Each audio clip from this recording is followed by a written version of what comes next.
I'm sitting in my car outside the probate attorney's office, hands still shaking on the steering wheel, when my phone pings. The notification lights up my screen. Action required. Sign and return today. It's an email from the law firm. I click it open, expecting some routine paperwork about my Aunt Vivian's estate. Instead, I see a subject line that makes my stomach drop. Authorization to release funds. Final confirmation required. I tap the PDF attachment. It loads slowly, and I'm staring at a document titled Beneficiary Distribution Authorization Form. The amount listed is $1.9 million, my inheritance. The money Aunt Vivian left specifically to me in her will. But here's what makes my hands start trembling. There's a signature at the bottom of the form. My name, Paige Reynolds. Written in handwriting that looks almost like mine. Almost but not quite. The loops are wrong. The slant is slightly off. The way the G curves at the end doesn't match how I've signed my name for 49 years. I didn't write this signature. I never filled out this form. I never requested any authorization to release funds. Someone forged my signature. I scroll down, looking at the rest of the document. There's a bank account number, listed as the destination for the wire transfer. I don't recognize it, it's not my account. The routing number is for a bank I've never used. My heart is pounding now. I read the date stamp on the document, submitted 3 days ago. 3 days ago, I was at work. I was nowhere near this attorney's office. I didn't submit anything. Who did this? Who would forge my signature? Who knows enough about this inheritance to create a fake authorization form? I'm scrolling back to the top of the document when my phone rings. The caller ID shows the probate attorney's office. I answer immediately. Miss Reynolds, it's Ashley, the attorney's assistant.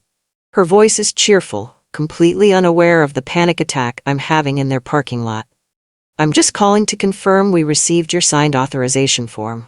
We wanted to let you know the wire transfer will be processed within 3 to 5 business days. My mouth goes dry. What? The authorization form, Ashley repeats. For the distribution of your aunt's estate? We have it here. Everything looks good. We just wanted to give you a courtesy call about the timeline. Ashley, I say slowly, trying to keep my voice steady. I didn't send you any form. Silence on the other end. Then, I'm sorry, what? I didn't fill out an authorization form. I didn't sign anything. I've been waiting for you to call me about next steps, but I haven't submitted any paperwork.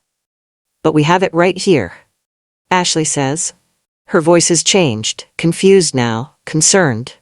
It came in 3 days ago, your signature is on it. That's not my signature, I say. Someone forged it. More silence. I can hear papers rustling in the background. Ashley's breathing sounds different now, faster. Ms. Reynolds, she says carefully, are you saying someone submitted fraudulent documents to our office? Yes, that's exactly what I'm saying. Oh my God. Ashley's professional tone cracks slightly. I need to get Mr. Whitmore, can you hold? Yes, I'm transferred to hold music, some generic piano melody that sounds like it's supposed to be calming. It's not working. My mind is racing through possibilities. Who had access to my information? Who knew about the inheritance? Who would do something like this? The hold music cuts off. A man's voice comes on the line. Miss Reynolds, this is Edward Whitmore. Ashley just briefed me on your concern. I need you to tell me exactly what's happening. I explain everything. The email, the PDF, the signature that's not mine, the bank account I don't recognize. I see, he says when I finish. His voice is grave. Miss Reynolds, I need you to come into the office immediately. We need to see the document you received and compare it to what we have on file. And I need to ask you something important. Okay. The form we received, it was dropped off in person. The person who delivered it claimed to be you, but based on what you're telling me now, that wasn't actually you, was it? No, I say. I've never been to your office, except for the initial will reading. Then we have a serious problem, he says. Because according to our visitor log, the person who dropped off that form signed in as Paige Reynolds, and she provided identification. My blood turns to ice. What did she look like? Mid-40s, blonde hair, about 5'6". She was very pleasant, very confident. I close my eyes, I know exactly who that is. That was my sister, I say. That was Kara. Let me tell you who I am, because it matters for understanding why this hurts so much. My name is Paige Reynolds. I'm 49 years old. I I work as a senior accountant at a mid-sized firm in the suburbs. I've had the same job for 12 years. I drive a 7-year-old Honda. I live in a small 2-bedroom house that I bought on my own 15 years ago. My life is steady, predictable. Some people would call it boring. I call it peaceful. I'm the middle child. My older brother Nathan moved to Oregon 20 years ago and rarely visits. My younger sister Kara is the one everyone worries about. The one who always needs help. The one with the dramatic relationships and the financial crises and the big dreams that never quite work out. I'm the one who cleans up messes. The responsible one. The boring one. The one who shows up when called and doesn't ask for anything in return. My Aunt Vivian was my mother's sister. She never married, never had children. She was a librarian for 40 years, lived in the same small house her whole adult life, and saved every penny she could. We weren't close when I was young. She was quiet, a bit strange, kept to herself.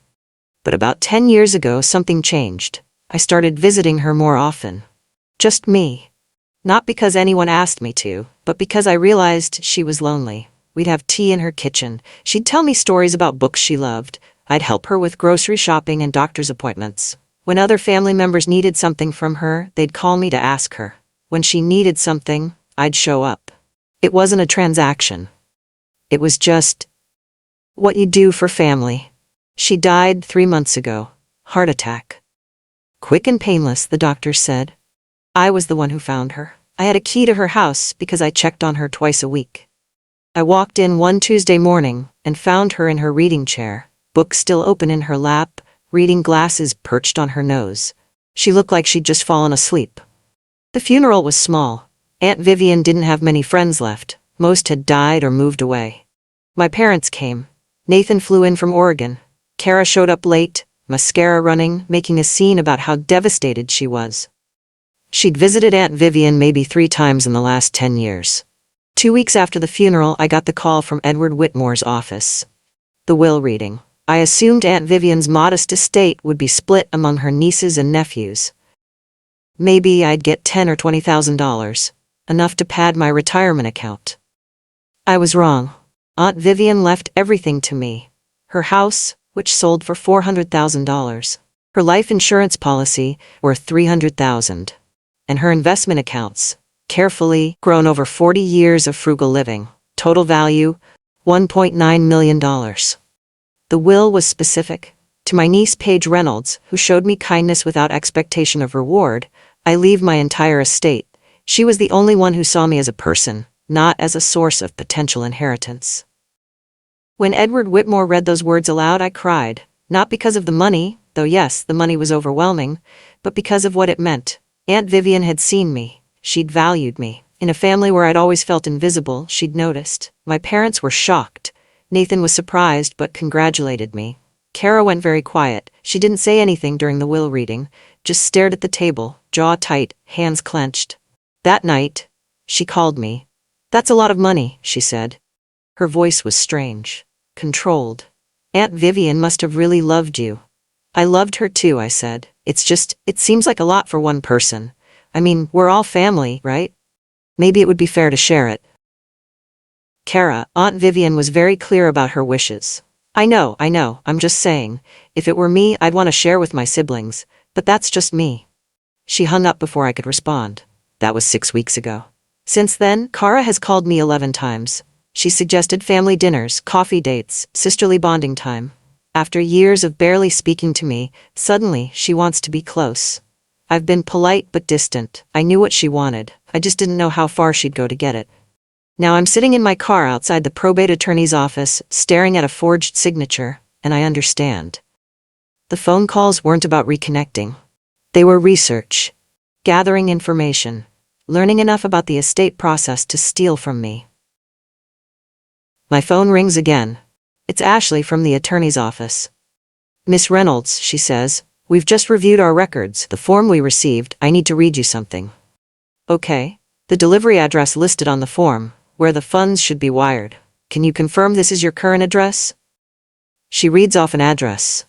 "I don't recognize it." "That's not my address," I say. "I've never heard of that street." "We have it listed as a recent change of address request, submitted at the same time as the authorization form." Someone is redirecting my inheritance to a different location. Someone is trying to steal $1.9 million from me by pretending to be me, and I know exactly who. Ashley, I say quietly. You said someone dropped off the form in person. You said she signed the visitor log. Can you tell me what name she signed? Papers rustle. Then Ashley's voice comes back, confused and slightly horrified. She signed it, Paige Reynolds. But Miss Reynolds, she spelled your last name wrong. She wrote Reynolds with one Y, like she was nervous and made a mistake. My sister Kara has always been a terrible speller. I hang up with Ashley and immediately call Edward Whitmore back. He answers on the first ring. Don't process anything, I say. Don't wire any money. Don't take any action on that authorization form. I've already put a hold on everything, he assures me. As soon as you told us about the forgery, I flagged your entire file. Nothing moves without your in-person verification now.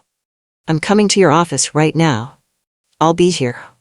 I drive the 15 minutes to Whitmore's office in a daze. My mind keeps circling back to the same thought. Kara did this. My sister committed fraud. She forged my signature, impersonated me, and tried to steal my inheritance. Why? I mean, I know why. She wants the money. But why this way? Why not just ask me? Why not try to convince me to share instead of committing multiple felonies? Except I know the answer to that too. Because I would have said no. And Kara doesn't handle no very well. I park in the lot and walk into the law office.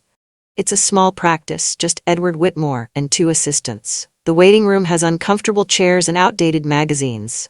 Ashley is at the front desk. She looks up when I enter, and her expression is pure sympathy.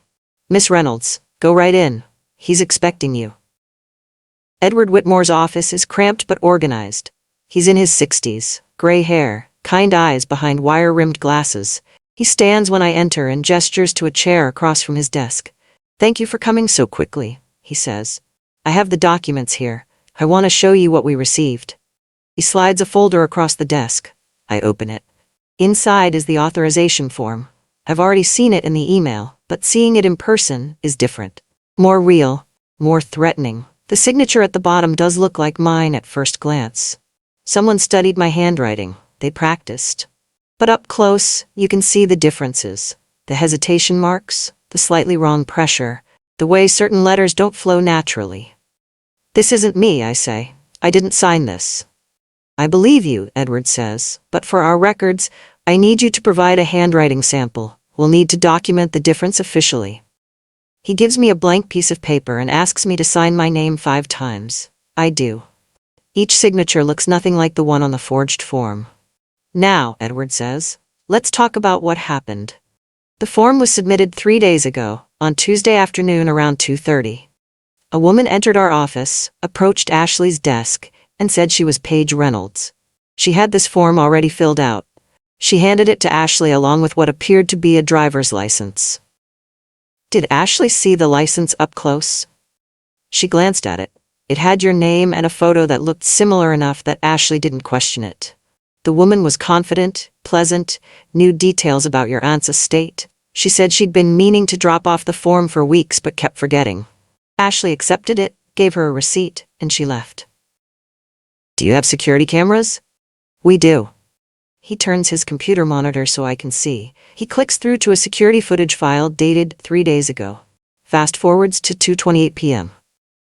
There she is, Kara, walking into the office in a navy blazer and dark jeans. Her blonde hair is pulled back in a ponytail.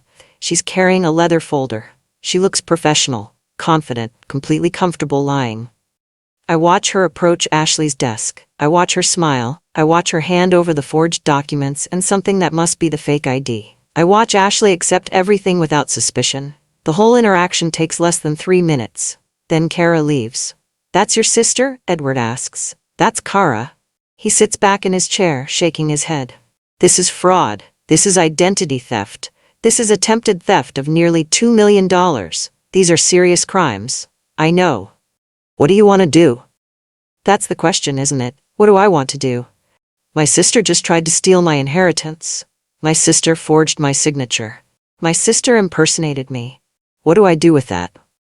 I need to talk to her, I say. I need to understand why she did this. Maybe there's an explanation. Edward gives me a look that says he's been a lawyer too long to believe in innocent explanations. Miss Reynolds, I strongly advise you to contact the police before you confront your sister. This is a criminal matter. I know, but she's my sister. I need to talk to her first. If you do confront her, be careful. Don't go alone. Don't let her destroy evidence, and document everything she says. I will. He hands me copies of everything: the forged form, the visitor log with Kara's misspelled signature, screenshots from the security footage. Keep these safe. You'll need them. I leave the office with the folder under my arm, feeling like I'm carrying proof of my family's dysfunction. Documented evidence that my sister is a criminal. I sit in my car and pull out my phone. I find Kara's number. My thumb hovers over the call button. Should I call first? Give her warning? Or should I just show up? I decide to show up. If I call, she'll have time to prepare a story, time to practice her lies. I start my car and drive toward Kara's apartment. She lives 20 minutes away in a neighborhood that's seen better days.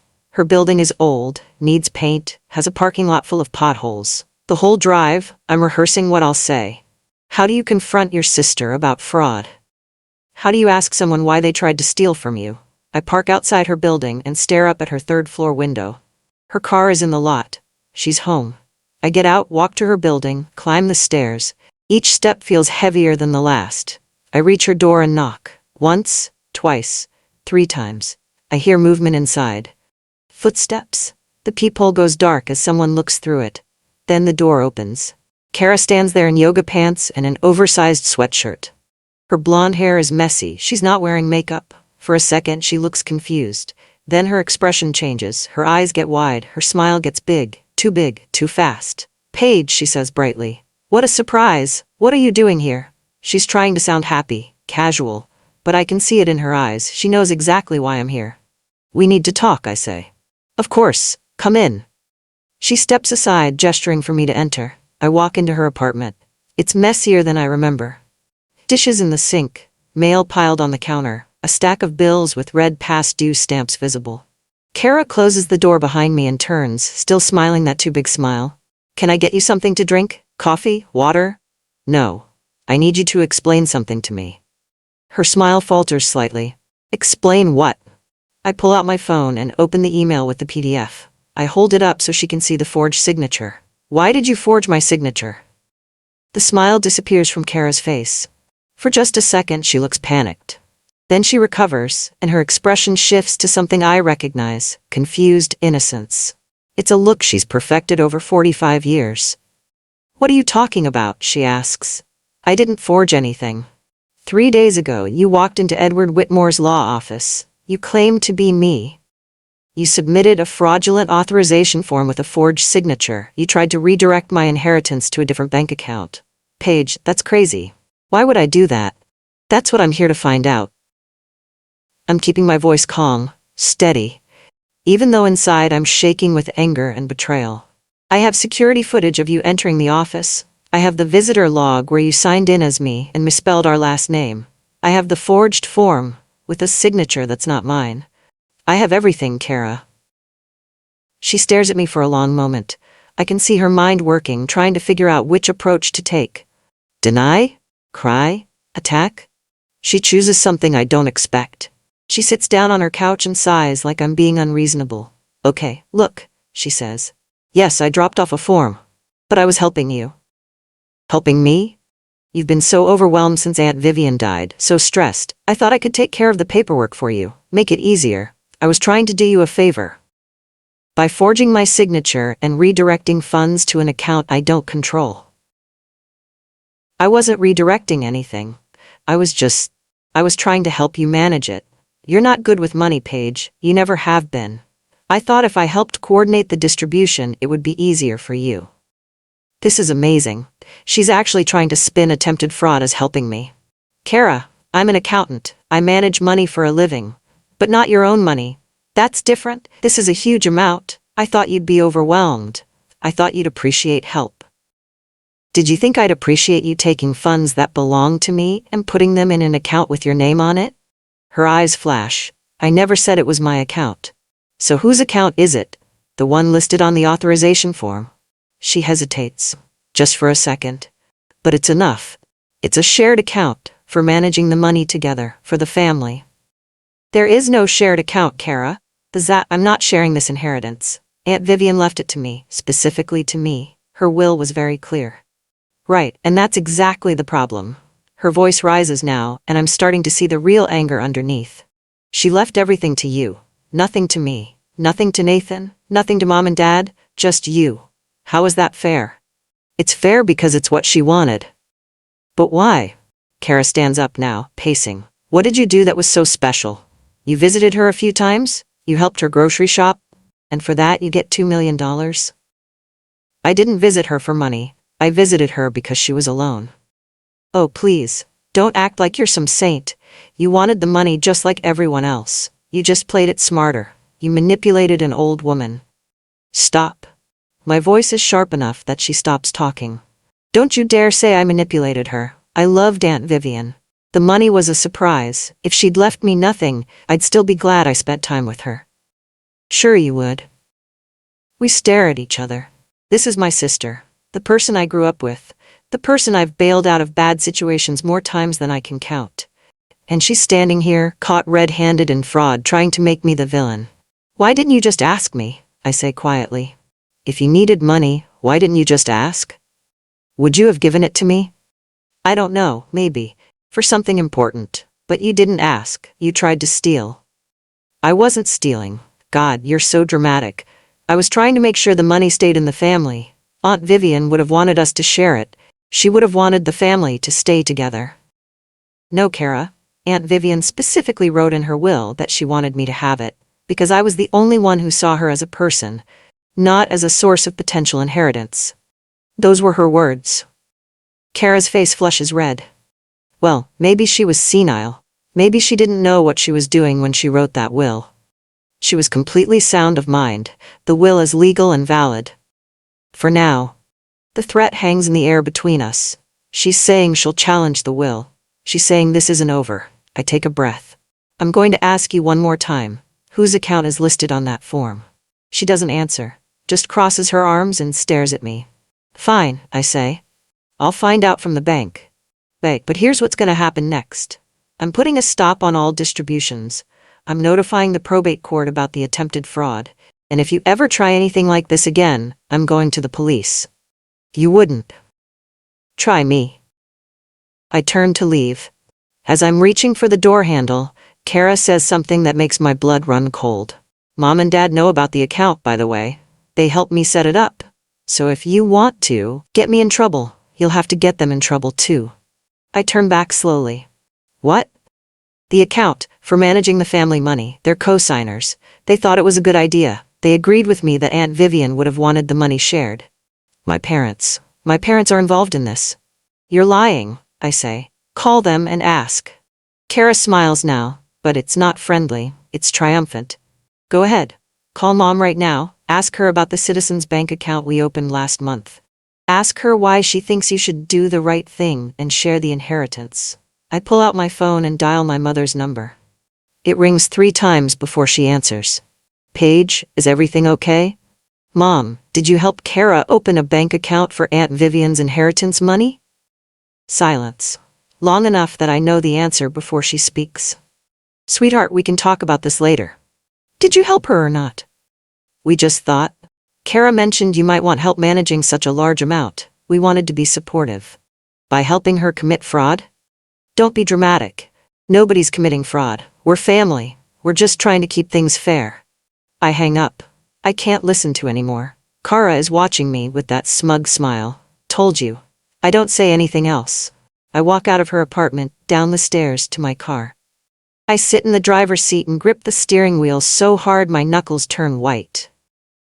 My sister tried to steal from me, and my parents helped her.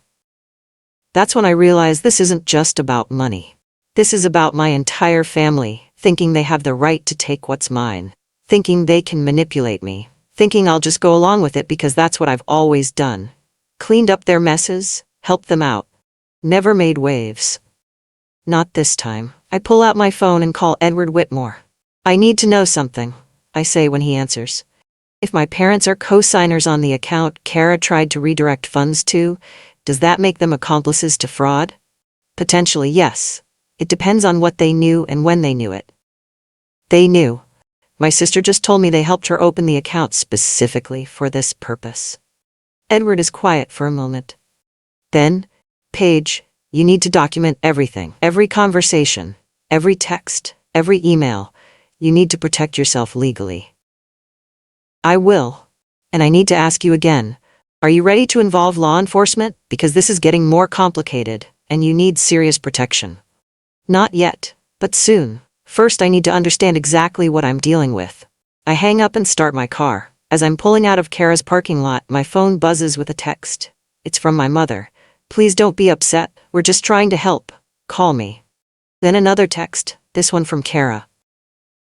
You're making this harder than it needs to be. Just sign the papers and everything will be fine.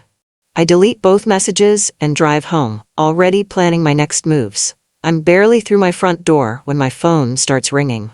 It's my father this time. I consider not answering, but I need to know how deep this goes. Dad, Paige, your mother is very upset. She's crying. She says you accused her of fraud. I didn't accuse her. I asked her a direct question, and she confirmed she helped Kara open a bank account to redirect my inheritance. That's not what happened. You're misunderstanding. Then explain it to me. He sighs, the way he always does when he thinks I'm being difficult. Kara came to us a few weeks ago. She was concerned about you. She said you've been withdrawn since Vivian died. Not yourself. She thought maybe having such a large inheritance was overwhelming you. She suggested that if the family helped manage it, it would take pressure off you. Dad, I'm an accountant. I know that. But this is different. This is personal money, family money. Kara thought if we set up an account where the money could be managed collectively, you wouldn't have to carry that burden alone. This is insane. They're all using the same script, the same excuse, like they've practiced it together. So you opened a joint account with Kara. With Kara and your mother? I'm not on it. Your mother thought it would be good to have her name there in case you needed help. Help stealing from me? That's not fair, Paige. Nobody's stealing. We're trying to support you. Kara said you'd probably need some convincing, that you might be resistant at first, but that eventually you'd see this was for the best. For the best? Dad, Kara forged my signature. She impersonated me at a law office. She tried to redirect $2 million to an account I don't control. That's not support. That's theft. You're being dramatic. This is family. We don't steal from family. Then what do you call what Kara did? She was being proactive. Maybe she shouldn't have done it without talking to you first, but her heart was in the right place. I have to sit down. I literally have to sit down on my couch because I can't believe what I'm hearing. My father is defending fraud as being proactive. Dad, do you understand that what Kara did is illegal? That she could go to prison for this? Oh, come on. Nobody's going to prison. You're not going to press charges against your own sister. How do you know that? Because you're a good daughter. Because you understand that family comes first. Because you know Aunt Vivian would want you to share that money with people who need it. Aunt Vivian wrote a will specifically giving everything to me. She didn't want me to share it. She was very clear about that. Well, maybe she should have been more fair. That stops me. What did you say? I said maybe Vivian should have been more fair. You're not the only person in this family. Kara is struggling. Nathan has expenses. Your mother and I are getting older. $2 million is more than you need. It would be selfish to keep it all for yourself when other people are hurting. I'm not keeping anything from anyone. I'm keeping what was legally left to me. Legally, sure. But morally, Paige, a good person, would share. A good daughter would make sure her family was taken care of. And there it is. The guilt, the manipulation, the same tactics my family has used on me my entire life. Do what we want, or you're not a good person. Comply, or you're selfish. Give us what we need, or you're a bad daughter. Dad, I'm gonna say this once. What Kara did was fraud. What you and Mom did by helping her was potentially conspiracy to commit fraud. If any of you try this again, I will call the police. I will press charges. I don't care if we're family. You don't mean that. I absolutely mean it. Paige, please. Your mother is beside herself. She can't believe you're treating us this way, like we're criminals. We're your parents. We love you. If you love me, you'll stop trying to steal from me. We're not. I hang up. My hands are shaking. My heart is racing. I've never hung up on my father before. I've never stood up to my parents like this. For 49 years, I've been the good daughter, the helpful one, the one who doesn't make trouble, the one who quietly does what's expected. Not anymore. My phone rings again. My mother this time. I silence it. 30 seconds later, a text. We need to talk about this like adults. Call me back. Then from Kara. Why are you being so difficult? This doesn't have to be a big deal. Then from my father again. Your mother wants you to come to dinner tomorrow night. We can discuss this calmly. I turn my phone face down on the coffee table and close my eyes. How did I get here? 3 months ago, my biggest worry was making sure Aunt Vivian was taking her blood pressure medication. Now my entire family is trying to manipulate me into letting them steal nearly $2 million. I think about what Edward Whitmore said. Document everything. Protect yourself legally. I pick up my phone and start taking screenshots. Every text message, every call log. I save them to a cloud storage account they don't have access to. Then I open my email and start a new folder titled Inheritance Documentation. I'm forwarding the forged authorization form to myself when my phone buzzes with another call. Unknown number. I almost don't answer, but something makes me pick up. Hello? Paige? This is Officer Wesley from the County Sheriff's Department. I'm calling because we received a wellness check request for your address. A family member expressed concern that you might not be mentally stable. Is everything all right?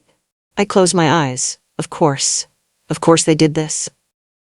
I'm fine, officer. Everything is fine.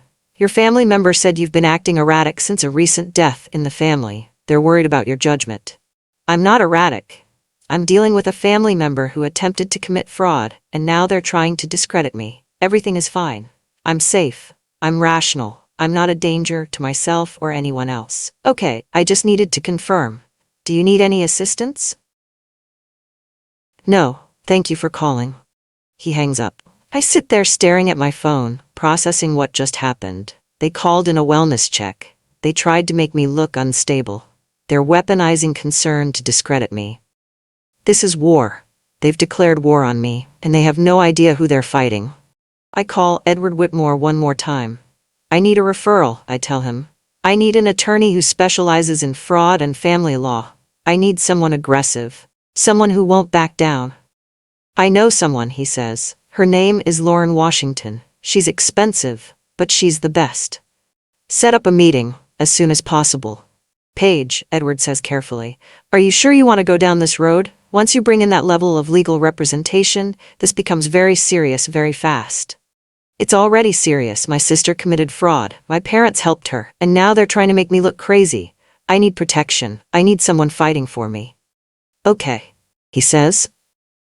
I'll call Lauren tonight. She'll want to meet with you this week. After I hang up, I go to my computer and start documenting everything in a detailed timeline. Every conversation, every interaction, every text and email. If they want to fight, I'll fight. But I'll fight smart. I'll fight with documentation, with evidence, with legal backing. They taught me to be the responsible one, the organized one, the one who thinks things through. They're about to learn that those skills work both ways. The next morning, I wake up to 17 text messages and 6 missed calls. All from family. All saying variations of the same thing. Why are you being so unreasonable? We just want to talk. You're tearing this family apart. I ignore all of them and drive to Edward Whitmore's office. He's arranged an early meeting so I can get copies of everything before I meet with Lauren Washington this afternoon. Ashley greets me at the front desk with a sympathetic smile. He's ready for you. In Edward's office, he has a thick folder waiting. I pulled everything related to your aunt's estate. All the original documents, the will, the authentication records, and most importantly, everything related to the fraudulent submission. He opens the folder and walks me through each document. This is the original authorization form template we sent you 6 weeks ago. Note that it has specific security features. A watermark, a unique reference number, and it's supposed to be signed in front of a notary. He shows me the forged form. This version has no watermark. The reference number has been copied but doesn't match our system. And there's no notary seal, which should have been an immediate red flag. How did your office accept it without those things? That's on us, he admits. Ashley was having a particularly busy day. She glanced at it, saw what looked like your signature, and accepted it. She shouldn't have. We have protocols specifically to prevent this kind of thing, but your sister was very convincing. He shows me the visitor log. There's Kara's signature, Paige Reynolds, with the misspelled last name. The timestamp shows 2:28 p.m. on Tuesday, 3 days ago. Now this is interesting, Edward says, pulling out another document. We require everyone who drops off documents to show ID and have their photo taken for our records. Here's the photo from that day. He turns his computer screen to show me. It's Kara, but she's wearing glasses I've never seen before and has her hair styled differently than usual. She's clearly trying to look more like me. Can I get copies of all of this? I ask. Already made them. Everything is in this folder for you. He hands me a thick manila envelope. I also pulled our security footage from that day and the 2 days prior. I noticed something interesting. He clicks through to a different video file. This is footage from Sunday, 2 days before Kara dropped off the form. Look who came into our building. The video shows Kara entering the building, looking around nervously, then walking past the office doors. She doesn't come inside, she's just scoping out the layout. She was planning this, I say. Yes, and look at this. He shows me another timestamp from Monday, the day before the fraud. She came back. This time she came inside, but she didn't approach the desk. She pretended to look at the directory board. She was timing how busy we were, figuring out when to come back. I watch my sister on the security footage, planning how to steal from me. It makes my stomach turn. There's one more thing, Edward says. After you left yesterday, I did some digging. That bank account number listed on the fake form? I contacted the bank. They confirmed an account was opened 3 weeks ago in the names Kara Reynolds and Beverly Reynolds, your sister and mother. They used that account to receive a wire transfer from you. But no wire has gone out yet. No, because we hadn't processed it. But if you hadn't caught this, the money would have transferred tomorrow. And once it's in their account, getting it back becomes much harder. Can you testify to all of this if it comes to legal action? Absolutely, and I will. What your sister did violates multiple laws: identity theft, forgery, attempted fraud, wire fraud. These are federal crimes if the amount exceeds a certain threshold. He pauses. Paige, I want to make sure you understand what you're dealing with. If you pursue this legally, your sister could face prison time. Your mother could face charges as an accessory. This will destroy your family relationships. They've already destroyed them, I say. I'm just documenting it now. I leave his office with the folder and drive home. I have 3 hours before my meeting with Lauren Washington, and I need to organize everything. At home, I spread all the documents across my dining room table. I create a timeline on my laptop documenting every event. I add screenshots of text messages. I print out call logs showing the number of times my family has contacted me. I'm doing this when my doorbell rings. I check the peephole. It's my mother. I open the door but don't invite her in. Mom, can we talk, please? About what? About why you're doing this. About why you're treating your family like enemies. I'm not treating anyone like an enemy. I'm protecting myself from fraud. Fraud? Paige, that's such an ugly word. Nobody committed fraud. Kara made a mistake. She got a little too enthusiastic about helping. That's all. She forged my signature. She impersonated me. She tried to redirect $2 million to an account she controls. That's not enthusiasm. That's crime. She's your sister. She loves you. She just wanted to make sure the money stayed in the family. By stealing it? Stop using that word. My mother's voice rises. Nobody stole anything. Nobody was trying to steal. We were trying to help you. How does taking money that belongs to me help me? Because you don't know what to do with it. You've never had money before. You don't understand how to manage it. Kara does. She understands investment, opportunity. Kara is 45 years old and has never held a job for more than 2 years. She has credit card debt, defaulted student loans, and has been evicted twice. What exactly makes her qualified to manage money? My mother's face flushes. That's cruel. You're being cruel. I'm being honest. You've always looked down on Kara, always thought you were better than her. This is just another way for you to feel superior. Mom, I don't feel superior. I feel betrayed. My own sister tried to steal from me, and my own mother helped her do it. I didn't help her steal. I opened a joint account so we could manage your inheritance together. As a family, that's what families do. No, that's not what families do. Families don't forge signatures. Families don't commit identity theft. Families don't try to manipulate each other with guilt and lies. You're being overdramatic. You always do this. You make everything bigger than it needs to be. Then why did you call in a wellness check on me? Why did you tell the police I'm mentally unstable? She has the grace to look slightly guilty. I was worried about you. You're acting so different, so cold. I thought maybe you needed help. I don't need help. I need my family to stop committing crimes against me. We're not. She stops, takes a breath. Paige, please, can we just talk about this calmly? Can we sit down and work something out? Maybe you could give Kara some of the money. Not all of it. Just enough to help her get on her feet. Would that be so terrible? If she needed money, she should have asked. Instead, she tried to steal. Because she knew you'd say no. She knew you'd hold it over her. You've always been like this. You help people, but you make them feel small for needing help. That hits hard because there's a grain of truth in it. I have resented being the one everyone turns to. I have felt frustrated being the family ATM, but that doesn't justify fraud. I'm not giving Kara money, I say. Not after this. If she wants to rebuild trust, she can start by admitting what she did and apologizing. But she hasn't. She's doubling down. You all are. Because you're being unreasonable. I'm being unreasonable by not wanting to be stolen from? We stare at each other. My mother's eyes are filling with tears. You're going to regret this, she says. You're going to push us all away, and one day, you'll be alone with your money, and you'll realize it wasn't worth it. Maybe, I say, but at least I'll have my integrity. She leaves without another word.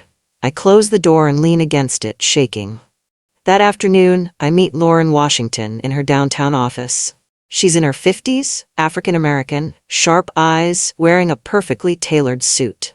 Her office is sleek and modern, the kind of place that charges $400 an hour. I tell her everything.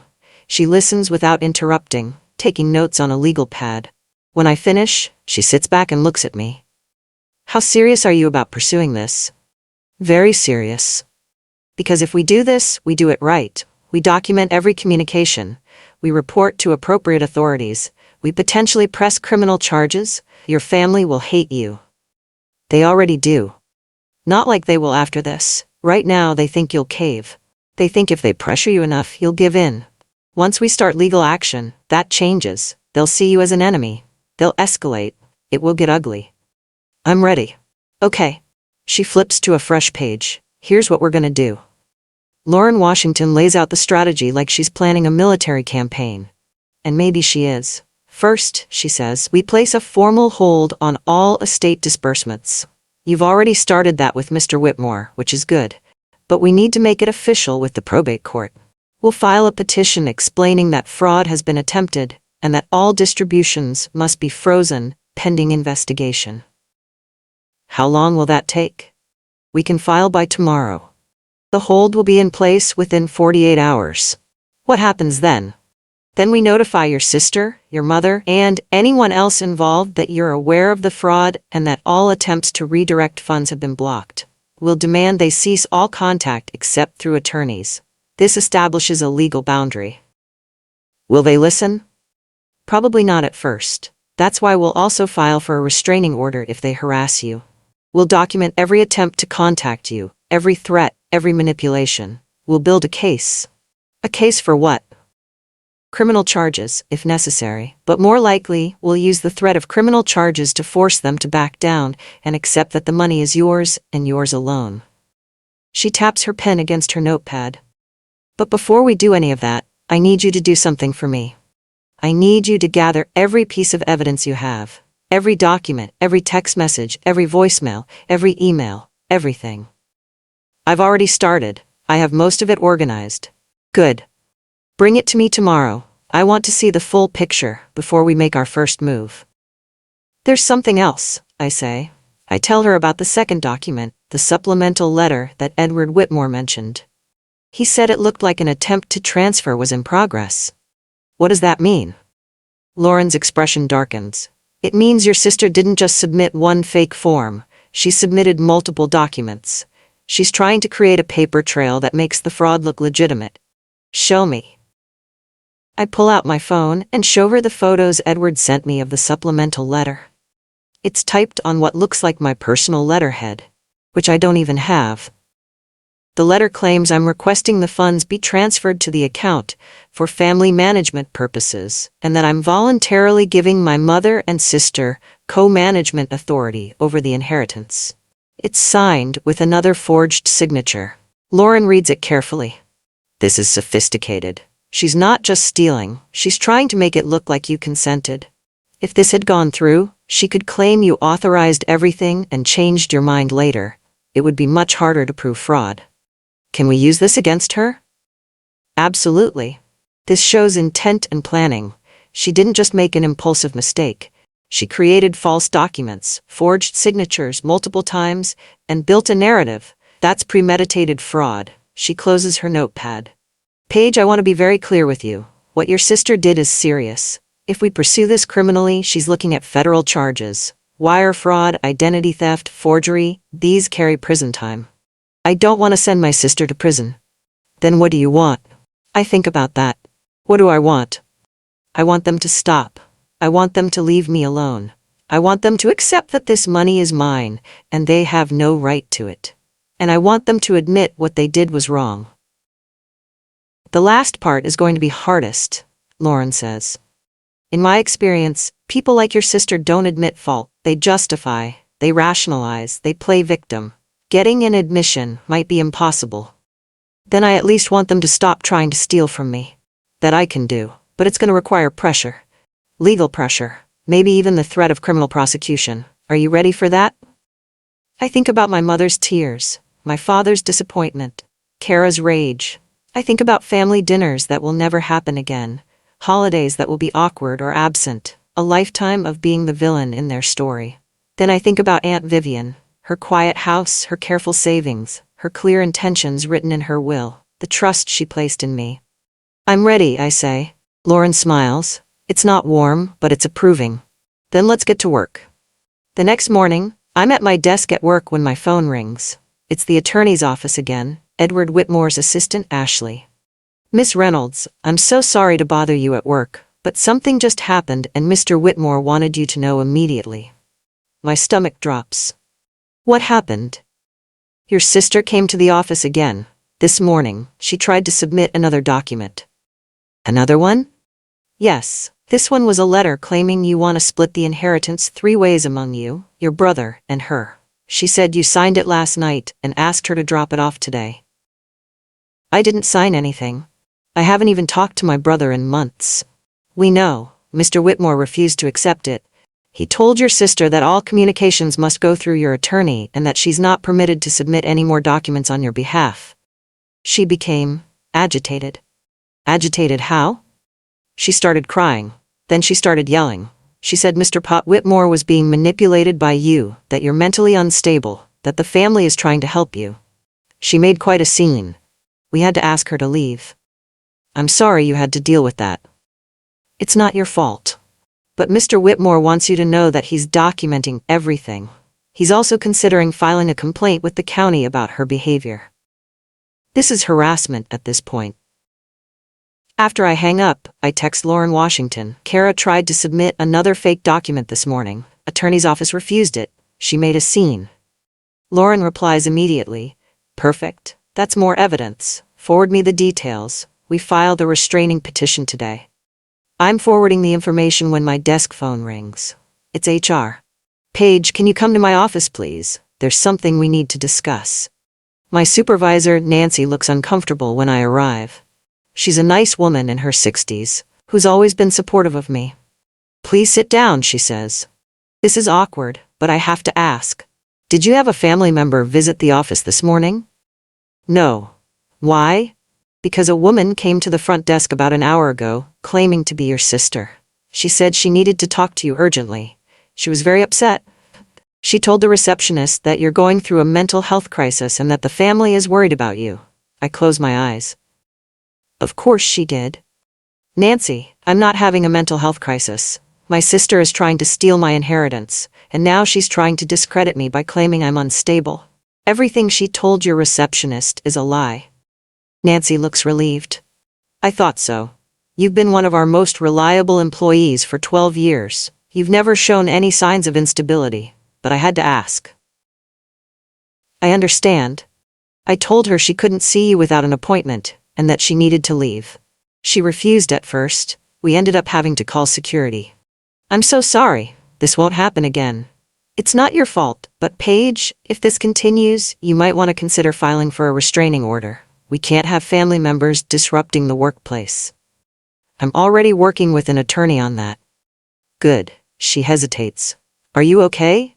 Do you need any time off to deal with this?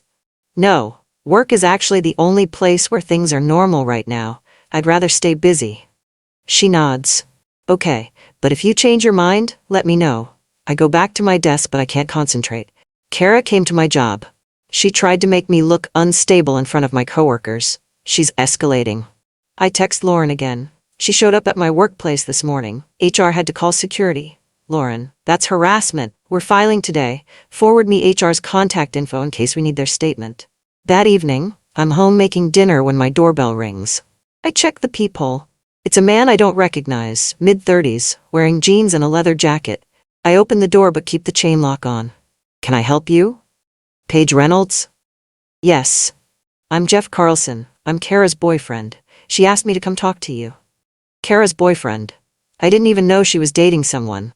I'm not interested in talking. Please, just 5 minutes. She's really upset. She thinks you hate her. I don't hate her. I just don't want her stealing from me. She wasn't stealing. She was trying to help. The whole thing got blown out of proportion. She just wants to fix it. She can fix it by staying away from me and my inheritance. Come on, she's your sister. Don't you think you're being a little harsh? She made a mistake. People make mistakes. Forging someone's signature isn't a mistake, it's a crime. Look, I don't know all the details, but I know Kara loves you. She talks about you all the time. She just wanted to help manage the money because she thought you'd be overwhelmed. Did she tell you she forged my signature? Did she tell you she impersonated me at a law office? Did she tell you she tried to redirect $2 million to an account she controls? He hesitates. She said there was a misunderstanding about paperwork. It wasn't a misunderstanding, it was fraud. And if you're helping her, you could be charged as an accomplice. His expression changes, gets more guarded. I'm not helping her do anything illegal. Then I suggest you stay out of it. Tell Kara that all communication needs to go through my attorney. No more visits, no more phone calls, no more showing up at my job. She's going to be really upset. That's not my problem. I close the door and immediately text Lauren. Kara sent her boyfriend to my house. I told him to stay away. Good. Document the conversation. Write down everything he said. We'll include it in the restraining order petition. That night, I can't sleep. I lie in bed thinking about how quickly everything has fallen apart. 3 months ago, I was grieving my aunt, but feeling grateful for the time we'd had together. Now I'm in a legal battle with my entire family. My phone buzzes with a text. It's from Kara. I can't believe you threatened Jeff. He was just trying to help. You're turning everyone against me. I don't respond. Another text. Mom called crying tonight. Dad says you won't return his calls. Nathan called asking what's going on, and I had to explain how you're destroying the family over money. Is that really what you want? To be alone? Still I don't respond. A third text. Fine. Be that way. But you should know, we're not giving up. That money should be shared. Aunt Vivian would have wanted it shared.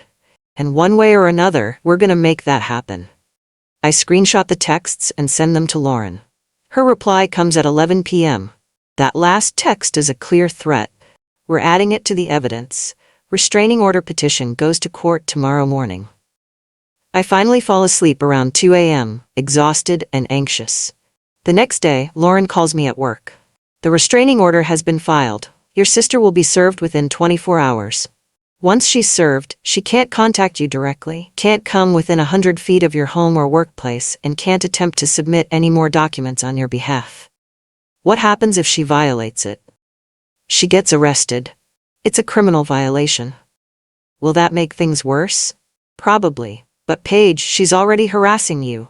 She's already disrupting your life. This gives you legal protection, and it sends a message that you're serious. That evening, I'm making dinner when my phone rings. It's my mother.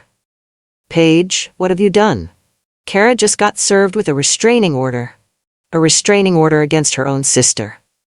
How could you? She's been harassing me, Mom. She showed up at my work, she sent her boyfriend to my house, she tried to submit more fake documents. I had to protect myself. Protect yourself? From your own sister? This is insane. What's insane is that she committed fraud and you're acting like I'm the bad guy for reporting it. You're going to destroy her life. Do you understand that? If she violates this order, she could go to jail. Then she shouldn't violate it. Paige, please. I'm begging you. Drop this. Let's all sit down and talk like adults. We can work something out. There's nothing to work out. The money is mine. Aunt Vivian left it to me. End of story. But, Mom, I have to go. Wait, there's something you should know. Something important. What? She takes a shaky breath. Did Kara ever have access to your personal documents, your passport, your driver's license, anything like that? A chill runs through me. Why are you asking? Because I think she might have borrowed some of your documents, for the paperwork, to make it look more legitimate. Borrowed? Mom, that's theft. That's identity theft. I know. I told her it was a bad idea, but she said she just needed to copy them. She said she'd return them. I didn't know she was going to... Going to what? Use them to forge more documents? Use them to impersonate me? I'm sorry. I'm so sorry. I should have stopped her. Yes, you should have. Paige, please. She's your sister. Don't let this destroy our family. She destroyed it when she decided to commit fraud. You destroyed it when you helped her. I hang up and immediately go to my home office. I have a fireproof safe where I keep important documents. Passport, birth certificate, social security card, old tax returns. I unlock the safe and start checking. My current passport is there. My birth certificate is there. My social security card is there. But my old passport, the one that expired 2 years ago, is missing. I keep looking, thinking maybe I moved it. But I know I didn't. I keep all my documents together, organized alphabetically. The old passport should be right here. It's gone, and I know exactly who took it. I sit on my office floor staring at the empty space where my old passport should be. My mind is racing through implications. Kara has my expired passport. She could use it as supporting identification. She could make copies. She could potentially use it to create fake IDs. How long has she had it? When did she take it? Then I remember. The funeral. 3 months ago. After we came back to my house, Kara asked to use the bathroom. She was alone upstairs for maybe 10 minutes. I thought she was just upset, taking time to compose herself. She was stealing from me. While we were grieving Aunt Vivian, while I was trying to be supportive, she was going through my office. I text Lauren. My mother just confirmed Kara took my expired passport. It's been missing for 3 months. She's had access to my identifying documents this whole time. Lauren calls immediately. When did you discover it was missing? Just now. My mother warned me that Kara might have borrowed documents. I checked my safe. The old passport is gone. Okay. This is actually good for us, legally. It proves premeditation. She took your ID months ago, which means she's been planning this fraud for a long time. It wasn't impulsive. How is any of this good? Because it makes the case against her stronger, and it gives us more leverage. We can report the stolen passport to the State Department. That's a federal offense. Stolen passports are taken very seriously. I don't want to get federal agencies involved. You might not have a choice. Paige, your sister has had access to your identity documents for 3 months. We need to assume she's made copies, possibly used them for multiple fraudulent purposes. We need to lock down your identity. How do I do that? First, report the passport as stolen, not lost, stolen. That creates a criminal record. Second, put fraud alerts on your credit reports. Third, check your bank accounts, credit cards, everything. Make sure she hasn't opened accounts in your name. Oh God, I didn't even think of that. Most people don't. But with access to your passport and personal information, she could have done a lot. We need to find out what. I spend the next 2 hours on the phone with credit bureaus, my bank, my credit card companies. I place fraud alerts on everything. I request copies of my credit reports. I check for any accounts I don't recognize. So far, everything looks clean. No unexpected accounts, no suspicious activity. Maybe she only planned to use the passport for the inheritance fraud. But I can't be sure. That night, I barely sleep again. I keep thinking about Kara in my house, going through my things, planning how to steal from me. How long was she thinking about this? Did she start planning as soon as Aunt Vivian died? Before she died? The next morning, I'm exhausted and running on coffee when Lauren calls. I need you to come to my office, now. Something important came up. What happened? Just come. I'll explain when you get here. I call in sick to work and drive to Lauren's office. She's waiting with a man I don't recognize. Mid-50s, suit, briefcase. Paige, this is Detective Gordon from the Financial Crimes Unit. He wants to talk to you about your case. My heart starts pounding. Why is a detective involved? Mr. Whitmore filed a report with the county about the attempted fraud, Detective Gordon says. When I reviewed it, I realized this wasn't just a civil matter. Your sister committed multiple felonies. I need to take your statement. For the next hour, I tell him everything. He records it all, takes notes, asks detailed questions. Do you have the security footage from the attorney's office? He asks. Mr. Whitmore does. I'll get it. What about text messages, emails, any written communication from your sister or mother about the account they opened? I have screenshots of everything. I'll need those too. Lauren hands him a thumb drive. I have copies of everything Ms. Reynolds has provided to me. Documents, messages, call logs, all of it. Detective Gordon plugs it into his laptop and starts reviewing. His expression gets more serious as he reads. This is extensive, he says. This isn't someone making a mistake. This is calculated fraud. Multiple attempts, false documents, stolen identification, harassment. This is someone who planned this carefully. What happens next, I ask. I'm opening an official investigation. I'll need to interview your sister, your mother, and anyone else involved.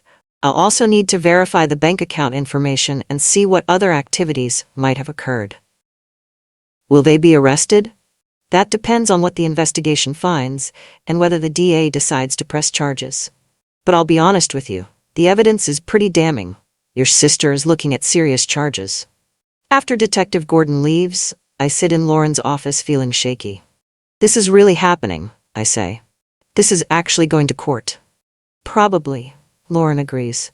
But Paige, you didn't start this, your sister did. You're just protecting yourself. My family won't see it that way. I know. My phone buzzes. Text from Kara. I know you reported me to the police. You're really going to do this? You're really going to try to get me arrested? I show Lauren. Don't respond, she says immediately. She's trying to bait you into a conversation that she can use against you later.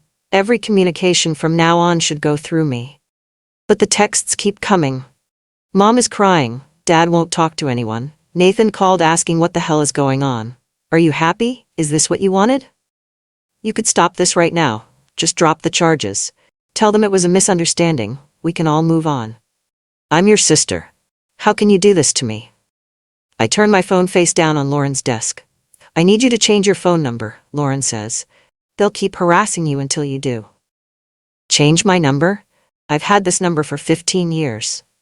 I know, but they're using it to manipulate you, to wear you down. You need to cut off that avenue. She's right. I know she's right. But changing my number feels like admitting defeat, like letting them drive me into hiding. Think about it, Lauren says. In the meantime, don't respond to any of their messages. At all, for any reason. I go home and force myself to do something normal. Laundry, meal prep, paying bills, anything to make me feel like I still have a regular life. But my phone won't stop buzzing. My mother, my father, Kara, even Nathan calling from Oregon wanting to know what's happening. I silence notifications and put the phone in a drawer. That evening, I'm trying to watch TV when there's a knock at my door. I check the peephole. It's my father. I debate not answering, but I know he'll just keep knocking. I open the door but don't invite him in. Dad. Paige, we need to talk. Really talk. Not through lawyers or over the phone. Face to face. Okay, talk. Can I come in? No. He looks hurt, but he nods. Fine, I'll say it here. You need to drop this. You needed to tell the police it was all a misunderstanding. You need to call off the lawyers and the restraining orders and all of it. I can't do that. Yes, you can. You just don't want to. Dad, Kara committed fraud. She forged my signature multiple times. She stole my passport. She tried to steal $2 million. I can't just pretend that didn't happen. But she's your sister. She made a mistake. A bad mistake, yes. But people make mistakes. This wasn't a mistake. She planned this for months. She stole my documents. She created fake forms. She built a whole scheme. That's not a mistake. That's a crime. Okay, yes, what she did was wrong. I'm not defending it. But pressing charges? Getting the police involved? That's too much. You're gonna ruin her life. She tried to ruin mine. It's not the same. You have your career, your house, your stable life. Kara has nothing. If she gets arrested, if she gets a criminal record, she'll never recover. You'll be condemning her to poverty. She did this to herself. Paige, please. His voice breaks. She's my daughter, your sister. I'm begging you, have mercy. Where was Mercy when she was forging my signature? Where was Mercy when she showed up at my job trying to make me look crazy? Where was Mercy when she threatened me? She was desperate. She's in debt. She's scared. She made bad choices because she saw no way out. Then she should have asked for help. Instead, she tried to steal. And now you're going to destroy her to prove a point? I'm not destroying her. I'm protecting myself. There's a difference. He stares at me for a long moment. I don't recognize you anymore. The Paige I raised would never do this, would never hurt family like this. The Paige you raised would have let people walk all over her, would have accepted fraud to keep the peace. Would have been the victim, so everyone else could feel comfortable. I'm not that person anymore. Then I'm ashamed of who you've become. He walks away. I close the door and lean against it, tears finally coming. My father is ashamed of me, for protecting myself, for refusing to be stolen from. This is what standing up for yourself costs. This is the price of having boundaries. I think about giving up. About calling Detective Gordon and telling him I don't want to press charges. About calling Lauren and telling her to drop everything. But then I think about Aunt Vivian's will. Her clear intentions. The life she saved for, the trust she placed in me. I can't betray that. Not even for family. Even if it means I lose them all. The restraining order is served the next day. I know because I get a call from Lauren. Your sister was served at her apartment this morning. She refused to sign the acknowledgement form, but the process server witnessed it and documented everything. The order is now in effect. What did she say? According to the server, she cried and said this was all a misunderstanding. Then she asked if she could call you to work it out. The server explained that the order specifically prohibits contact. She became angry and slammed the door. Within an hour, my phone explodes with messages from family members. Not from Kara directly, she can't contact me now, but from everyone else. My mother, are you happy now? Your sister is terrified. She can't even talk to you. She's crying so hard she can't breathe. My father, a restraining order, against your own sister. I never thought I'd see the day. Nathan, my brother, what the hell is going on? Kara called me sobbing about a restraining order. Why are you doing this? My aunt, my mother's other sister. I don't know what happened between you girls, but family doesn't do this to family. You should be ashamed. Cousins I haven't heard from in years, heard about the situation. Pretty harsh treatment of your sister. They're all treating me like the villain. Like I'm the one who did something wrong. Not Kara, who committed fraud. Me, for reporting it. I want to respond, I want to explain. I want to defend myself. But Lauren told me not to engage. Any communication could be used against me later.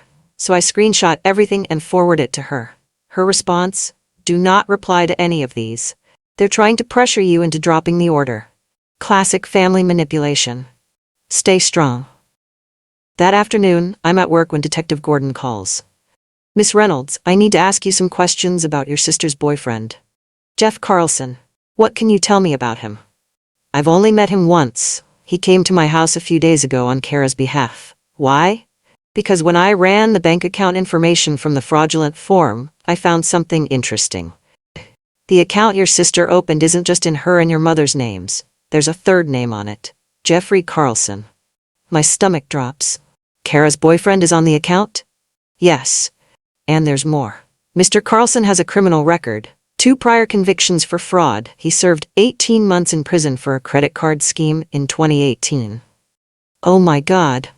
I'm starting to think your sister might not be the mastermind here. Mr. Carlson might have convinced her to do this. Or worse, they might be working together. What does that mean for the case? It means it's more serious than we thought. If Mr. Carlson is involved, this could be part of a pattern. He might have targeted your sister specifically because of your aunt's inheritance. I need to bring him in for questioning. After I hang up, I sit at my desk feeling sick. Kara's boyfriend is a convicted fraudster. He has her on a bank account. He might have manipulated her into stealing from me. Or she might have known exactly what she was doing and brought him in as an accomplice.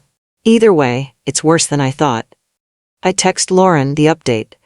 She calls immediately. This changes everything. If Jeff Carlson is involved and he has a criminal history, the DA will take this much more seriously. This isn't just family drama anymore, this is organized fraud. What should I do? Nothing. Let Detective Gordon handle it. Your job is to stay safe and stay quiet. Let the professionals investigate. But staying quiet gets harder when the pressure campaign intensifies. That evening, I get a call from a number I don't recognize. I answer without thinking. Is this Paige Reynolds? Yes. This is Father Mitchell from St. Anthony's Church. Your parents attend here. They're very concerned about you. They've asked me to reach out. A priest. They're sending a priest after me. I appreciate the call, Father, but I'm fine. Your mother says there's been a serious misunderstanding. That you've taken legal action against your sister over a family matter that should have been handled privately. It's not a misunderstanding. My sister committed fraud. I'm sure there's more to the story. Family conflicts often arise from miscommunication.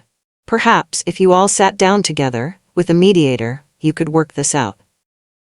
Father, with respect, this isn't a miscommunication. This is a crime. My sister forged my signature, stole my identity, and tried to redirect $2 million to an account she controls. That's not something that can be resolved through mediation. But she's your sister. Surely forgiveness. Forgiveness doesn't mean allowing someone to steal from me. It doesn't mean dropping all legal consequences for serious crimes. Your parents are devastated. They say this is tearing the family apart. My sister tore the family apart when she committed fraud. I'm just refusing to be a victim. I'll pray for you. I'll pray that you find compassion in your heart. He hangs up. I sit there shaking with anger and frustration. They're using religion now. Using my family's faith community to pressure me. I text Lauren, a priest just called trying to get me to drop the case. My parents sent him. Document the call. Write down everything he said. This is third-party harassment, which violates the spirit of the restraining order. Your parents are using proxies to contact you. That night, I lie in bed, unable to sleep again. I'm exhausted, but my mind won't stop racing. I keep thinking about all the people who are angry at me.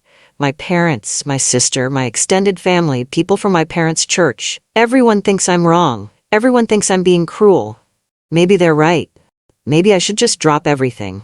Give Kara some money. Make peace. But then I remember that forged signature. The stolen passport. The boyfriend with a criminal record. The systematic planning that went into trying to steal from me. No, they're not right. They're just uncomfortable with me having boundaries. The next morning, I wake up to an email from my brother Nathan. The subject line is, "We need to talk." Paige, I've stayed out of this as long as I could. I live 3,000 miles away. I don't know all the details, but I just spent an hour on the phone with Mom, and she's a mess. She's crying constantly. She's not sleeping. She's terrified Kara is going to prison. I know Kara made mistakes. I get that. But come on, she's our sister. She's family. You really can't find it in yourself to give her a break? To drop the legal stuff and work this out privately? Think about Mom and Dad. They're old. This stress isn't good for them. What if something happens to one of them because of all this fighting? Will you be able to live with yourself? I'm asking you, begging you, as your brother. Let this go.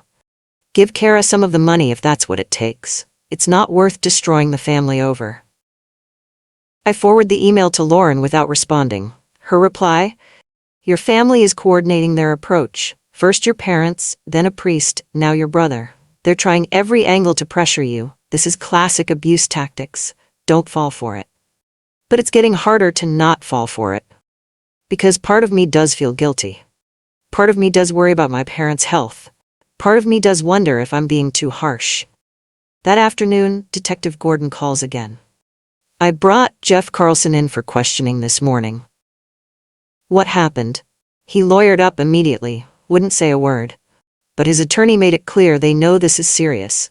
Mr. Carlson is facing charges for conspiracy to commit fraud, identity theft, and wire fraud. His prior convictions make this a third strike situation. He could go away for a long time. What about Kara? I'm bringing her in tomorrow. I wanted to give you a heads up. When she comes in, there's a good chance she'll be arrested. The evidence is overwhelming. The DA wants to move forward with charges. Arrested? Tomorrow? Probably. I'm sorry. I know this is your sister, but she committed serious crimes. After he hangs up, I sit in my car in the work parking lot, hands shaking. Tomorrow, Kara might be arrested. Because of me. Because I reported her. I think about calling Detective Gordon back, telling him I don't want to press charges, asking him to stop. But I don't, because Kara made her choices. She chose to forge my signature. She chose to steal my passport. She chose to work with a convicted fraudster to steal from me. I didn't make those choices. She did. If there are consequences, they're consequences she earned. That evening my phone rings, unknown number again. I almost don't answer, but curiosity wins. Hello, Paige? It's a woman's voice, shaky and hoarse from crying. It's me, please don't hang up, Kara. She's calling from someone else's phone, violating the restraining order. Kara, you can't call me. There's a restraining order. I know, I'm sorry. I needed to talk to you, please. Just listen for 1 minute. I should hang up. Lauren told me to never engage, but something makes me stay on the line. 1 minute. Thank you. Okay, Paige, I'm so sorry. I'm so sorry. I made a huge mistake. Multiple mistakes. I let Jeff convince me that we could manage your money better together as a family. I thought I was helping. I swear I thought I was helping. You forged my signature, Kara. I know. That was wrong. I panicked. Jeff said it would be easier if we just submitted the paperwork ourselves instead of bothering you. I shouldn't have listened to him. I should have just talked to you. Why didn't you? Because I was scared you'd say no. And I really needed the money, Paige. I'm in so much debt. I'm about to be evicted. I'm drowning. And when I heard about the inheritance, I thought maybe this was my way out. So you decided to steal? I didn't see it as stealing. I saw it as family helping family, as us working together. I thought once you saw how much we needed it, you'd understand. That's not how it works, Kara. You don't get to take what's mine because you decided you need it more. I know that now. I do. And I'm sorry. I'm so sorry. Please, can we fix this? Can you tell the detective it was all a misunderstanding? That I made a mistake, but I'm giving everything back? You can't give back what you never got. Then tell them I tried to steal but changed my mind. Tell them something. Please. I'm going to be arrested tomorrow. Do you understand that? Arrested. I could go to prison. I know, and you don't care? I didn't say that. Then help me. You're my sister. You're supposed to protect me. I protected you our whole lives, Kara. I bailed you out. I cleaned up your messes. I helped you every time you asked, and you repaid me by trying to steal from me. So this is revenge? You're doing this to punish me? I'm doing this to protect myself. Please. She's crying hard now. Please, Paige, I'm begging you. I'll do anything. I'll apologize publicly. I'll go to therapy. I'll never contact you again. Just please don't let them arrest me. I close my eyes. This is my sister. The same sister I shared a room with growing up. The same sister I helped with homework, defended from bullies, stood up for when our parents were too harsh. But she's also the sister who stole from me, who betrayed me, who tried to make me look crazy when I caught her. I'm sorry, Kara. I can't help you. You did this to yourself. I hate you, she says suddenly. Her voice changes, gets hard. I hate you so much. You're going to send me to prison because you're selfish and cruel. You have millions of dollars and you can't even help your own sister. You're heartless. Maybe I am. She hangs up. I sit in my car, phone in my hand, feeling hollowed out. My sister hates me. My family thinks I'm a monster. And tomorrow, Kara might be arrested because I refuse to back down. This is the cost of boundaries.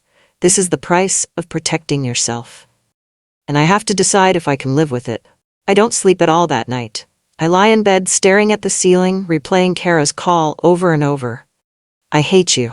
Her voice was so full of venom, so different from the crying sister begging for help just seconds before. By 6 a.m., I give up on sleep. I make coffee and sit at my kitchen table, phone on silent, waiting for news I know is coming. At 9:30, Detective Gordon calls. Miss Reynolds, I wanted to let you know. We arrested your sister this morning. She's been charged with identity theft, forgery, attempted wire fraud, and conspiracy.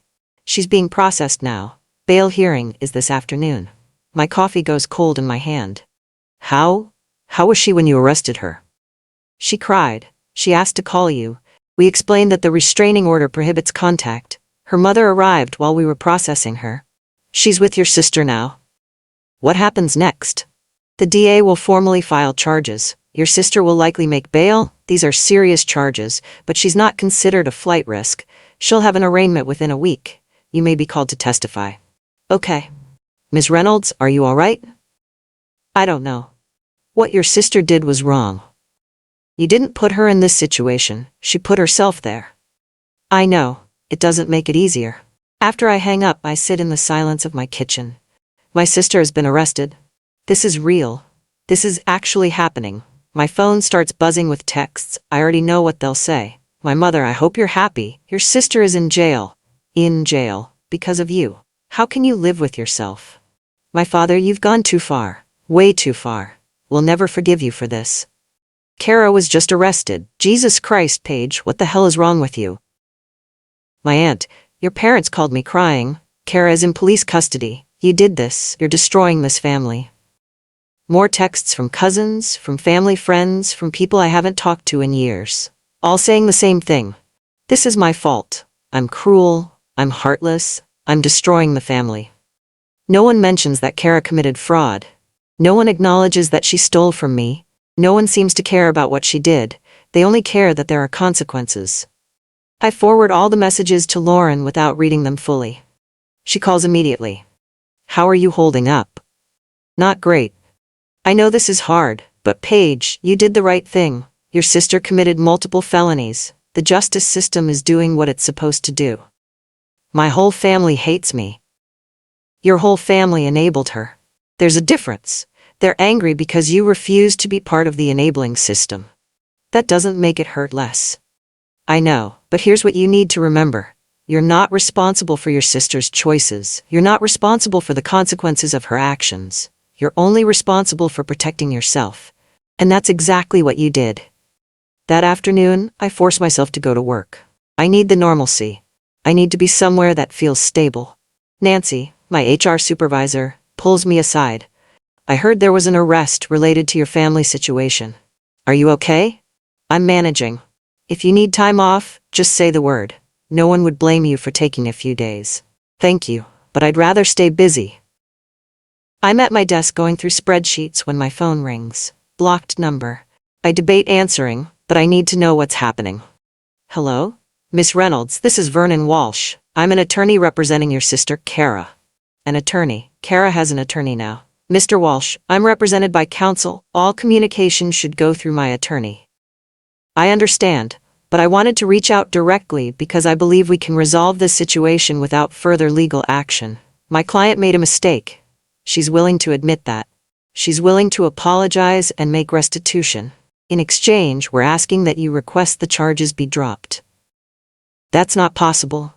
Miss Reynolds, your sister is facing serious charges. If convicted, she could serve years in prison. Surely you don't want that for your own sister. What I want is for people to stop acting like I'm responsible for the consequences of her actions. She committed crimes. She's facing the natural results of those crimes. But you could stop this. You're the victim. If you tell the DA you don't want to prosecute, they'll likely drop the charges. I'm not telling them that. So you do want your sister to go to prison?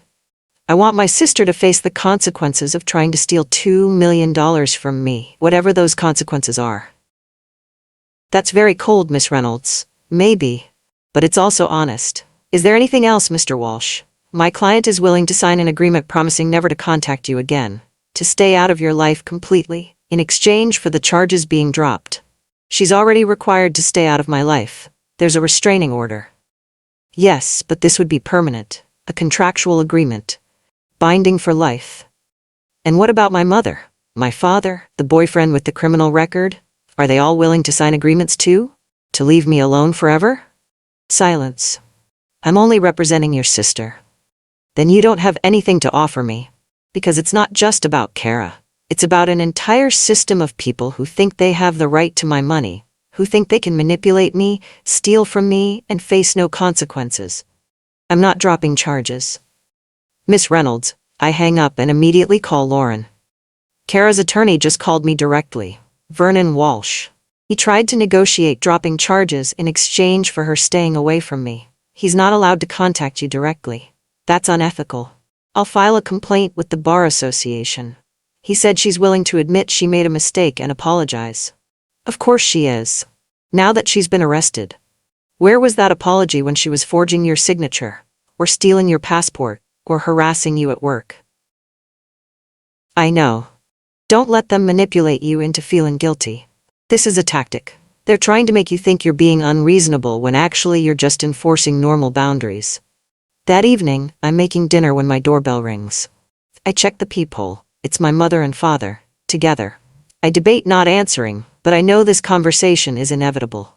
I open the door. We need to talk, my father says. Please, come in. They sit on my couch. My mother looks like she's aged 10 years in the past week. Her eyes are red and swollen.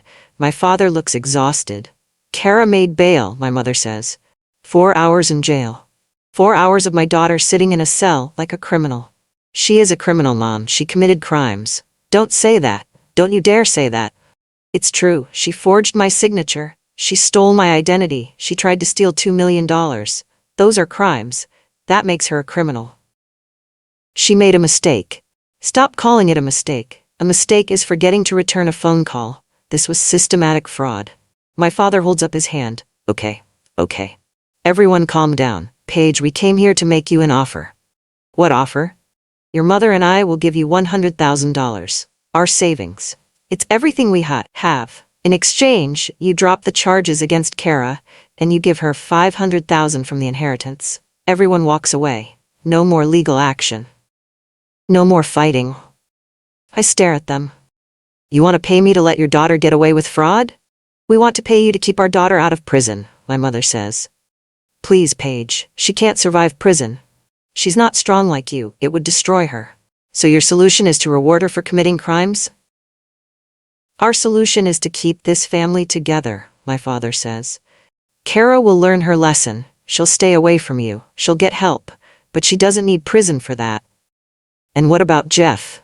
Her boyfriend with the criminal record. The one who helped plan this. We didn't know about him, my mother says quickly.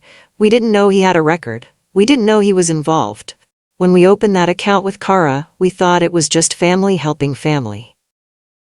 But it wasn't. It was fraud, and you were part of it. Are you going to have us arrested too? My father asks. Your own parents? I don't want anyone arrested. I just want to be left alone with what's legally mine. Then take our offer. $100,000. I don't want your money. I don't want to negotiate. I want my family to accept that Aunt Vivian left her estate to me and me alone.